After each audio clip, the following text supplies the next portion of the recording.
Sabe quando o one aparece no meio das frases em inglês? Quando você está lendo um livro, vendo uma série, um filme, do nada aparece esse one no meio das frases, das perguntas mesmo em inglês, igual esse exemplo aqui, olha. Third one, the blonde one. Leave more. Third one, the blonde one. Leave more. E às vezes a gente dá até uma bobeada, olha só mais um exemplo. Another one? Or third. Another one? Or third. Mais um para você pegar. Which one would you prefer? Which one would you prefer?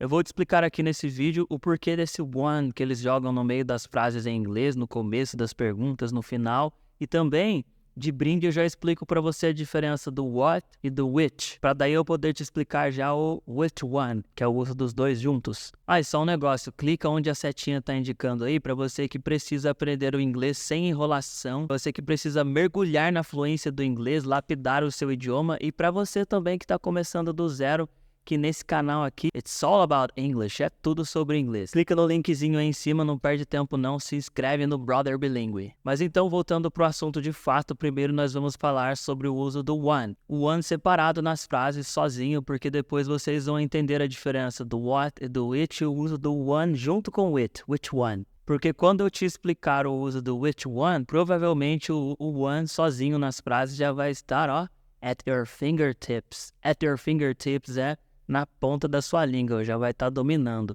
No inglês é na ponta dos dedos, né? At your fingertips. Na verdade, tem até duas expressões para falar isso em inglês. Na ponta da língua pode ser on the tip of your tongue ou at your fingertips. E tem diferença, muda muito o significado. Se você usa uma na hora errada, querendo dizer uma coisa, mas fala a outra expressão. Se você quer falar na ponta da língua, dependendo da frase, fala on the tip of my tongue, passa uma ideia diferente, sendo que era para você dizer at my fingertips, que também é na ponta da língua. Bom, no final do vídeo eu vou mostrar isso para vocês também. Fechou? Mas bora lá para não perder o foco, o uso do one separado nas frases. O termo one se refere ao objeto ou ao sujeito que está sendo falado, que está sendo citado na frase, para que ele não seja repetido várias vezes. É para não repetir o nome da pessoa ou o nome daquela coisa que você está falando na conversa várias vezes. Fica aquela frase meio de criancinha. É como se fosse o esse aqui ou esse também que a gente fala no português. Para não repetir o termo toda hora, por exemplo, você entra numa loja e você fala assim, eu quero ver esse tênis, esse tênis, esse tênis. Esse... Não, você fala, eu quero ver este tênis, este aqui e esse também. Aí no inglês seria this one, this one, this one. This show, this one, this one, this one. Olha só o exemplinho que claro. Did you like that yellow umbrella or that green one? I liked that yellow one. Nessa história o termo one significou umbrella. Porque a Mary perguntou, você gosta daquele guarda-chuva amarelo ou você gosta daquele verde? Or that green one, para não falar green umbrella mais uma vez. E aí o Joe já falou, I liked that yellow one. Eu gostei daquele amarelo. Ao invés dele repetir o que ela acabou de falar, I liked that yellow umbrella. Não, ele jogou só o one para se referir ao umbrella. I liked that yellow one. Porque todo o objeto da conversa é o guarda-chuva, umbrella. E agora vamos para cenas de alguns filmes, séries. Vamos para o inglês da vida real para você ver. Percebe que é bem intuitivo. Força isso, tá? Aprender um novo idioma é praticar a sua intuição também. Não fica tentando entender todas as regrinhas nos mínimos detalhes. Deixa a intuição fluir. Presta bem atenção na imagem. Olha a imagem que eu vou soltar aqui. A linguagem não verbal dos personagens, o que eles estão demonstrando ali na cena, que você já capta o uso do one. Pensando nisso que eu falei agora, olha só. Which one, the black one or blue one? Which one, the black one or blue one? Entendeu? Para não repetir a palavra terno, ele falou one, que é algo mais corriqueiro e mais rápido. Mais uma cena. E se for muito difícil para você entender a fala desses gringos falando dessa forma mais natural, mais rápida, mais solta e fluida, clica aqui embaixo, tem um desenho de uma engrenagenzinha no vídeo do YouTube e você pode mudar a velocidade do vídeo. Diminui para 0,75 a velocidade, que um pouquinho mais lento talvez te ajude. Para você que já é mais iniciante, mas para você que já tá um tempo aí praticando inglês, volta o vídeo, escuta de novo, se força. Third one, the blonde one. Leave more. Third one, the blonde one. Leave more. Third one, the blonde one. Leave more. No caso ali, os caras estavam falando das mulheres. Ao invés dele falar the third girl, the blonde girl, ele falou the third one, the blonde one, que ele estava já apontando para os girls, que já era o assunto ali da conversa. Então, one, naquele caso, significou girls. Olha só. Third one, the blonde one. Third one, the blonde one. Mais um exemplo só para você entender. E, ó, olha bem a imagem, presta atenção na cena, linguagem não verbal, deixa a intuição fluir, hein? E se você não tá conseguindo ouvir, diminui um pouquinho aí a velocidade do vídeo. I like the one you chose. The one I chose. I like the one you chose. The one I chose. I like the one you chose. The one I chose. Agora, para você que não sabe a diferença do what e do which, what significa qual e which também significa qual. Então, são duas palavras com a mesma tradução, só que com o uso em momentos e contextos diferentes. Nós usamos o what quando é algo mais geral, algo mais abrangente, geralmente quando é uma pergunta que nós podemos dar qualquer tipo de resposta. Olha essa cena simples. What do you like to do? Read. What do you like to do? Read. What do you like to do? Read.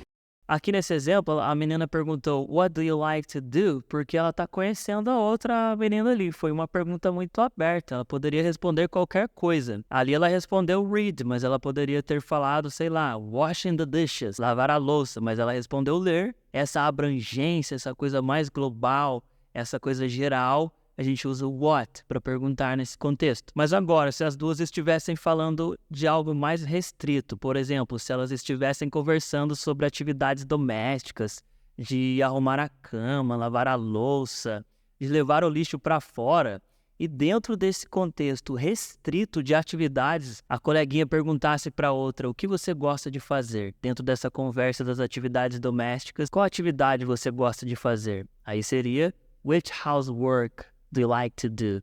Which housework do you like to do? Porque ali não é tão abrangente. Which housework do you like to do? Ela tem que escolher alguma das houseworks. Então ela responderia assim, I prefer washing the dishes, and you? Which one do you prefer? Which one do you prefer? Which one do you prefer? Por que que ela já meteu um which one ali? Conseguiu entender? Já sacou? Ela usou o termo one para não repetir o housework. Ao invés dela falar which housework, ela já falou which one, porque já estava falando de housework. E which porque são coisas restritas para escolher ali, uma coisa mais fechada. Which one do you like to do? Olha, se ficou alguma coisa estranha aí, não tá dando para entender direito, vocês sabem que eu respondo todos os comentários, os incentivos, as críticas de vocês aqui, né? Coloca aí embaixo que eu ajudo vocês, a gente conversa, vamos sanar essas dúvidas. E deixa sugestão de vídeo também. Drop a comment down below. Sinta-se livre, hein? Drop a comment down below. Mas agora, para você que esperou até o final aí, vou te explicar a diferença das duas expressões que significam na ponta da língua. Vamos repetir primeiro a pronúncia. Repete aí comigo. On the tip of my tongue. On the tip of my tongue. On the tip of my tongue. Essa é aquela expressão que a gente fala quando a gente estava prestes a falar alguma coisa e escapou da memória, fugiu, deu um brancozinho ali. Mas você tem aquela sensação que você já vai lembrar, que você já está prestes a lembrar, mas falha a memória, o negócio não vem. Nossa, tá na ponta da língua. On the tip of my tongue. On the tip of my tongue. Her name is on the tip of my tongue. Her name is on the tip of my tongue. O nome dela tá na ponta da minha língua, tá quase vindo. Her name is on the tip of my tongue. A segunda, na ponta da língua, é o at fingertips, que na verdade, né, o pé da letra é o na ponta do dedo. At your fingertips. At your fingertips é a expressão que eu uso para falar de como está o termo do uso one. Aí para você, né, já pegou o one, já tá na ponta da língua, não tá o uso do which, do one, which one. Agora tá fazendo sentido aí, já faz parte do seu vocabulário agora. Entendeu?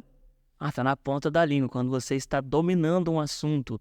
Quando tá muito fácil para você falar daquilo, aí seria at your fingertips, que é o pé da letra, é na ponta dos dedos em inglês. He has all the latest statistics at his fingertips. He has all the latest statistics at his fingertips. Ele tem todas as últimas estatísticas na ponta da sua língua, ou seja, ele está dominando aquele assunto. Tá fácil para ele falar daquilo. Para você que já tem uma noção do inglês, já sabe conversar, fazer frases no presente, passado, futuro, já está falando legal, está começando a entender as frases, o seu listening está melhorando, mas você sente que precisa dar uma guinada nesse inglês aí, estudando sozinho em casa com o uso de aplicativos, sites gratuitos, inteligências artificiais. Eu vou deixar aqui embaixo no comentário fixado o link para você ver o meu plano de estudos, que é o English Output, que é forçar a você colocar o inglês para fora. Nele eu te dou todo o passo a passo, eu pego na sua mão como que você vai praticar com playlists do YouTube, inteligências artificiais e sites gratuitos, a parte do speaking e do listening, e eu te ensino a como usar os comandos de voz e a própria inteligência artificial para te corrigir as suas falas, as suas escritas e como você está usando o vocabulário, se é da forma certa ou não.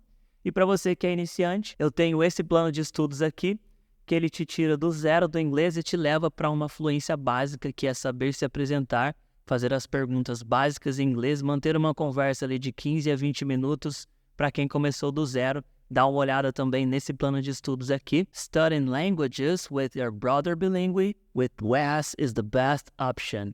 Studying English with a brother bilingue is the best option. Por que eu coloquei studying English e não study English? Porque se eu coloco study English, tá errado essa frase, tá meio estranha, não faz muito sentido. Se você não sabe o porquê disso, eu tô deixando um vídeo aqui que vai te fazer entender o uso do ING, porque nem sempre o ING significa andando, falando, comendo, entendendo, assistindo, nem sempre é ação contínua.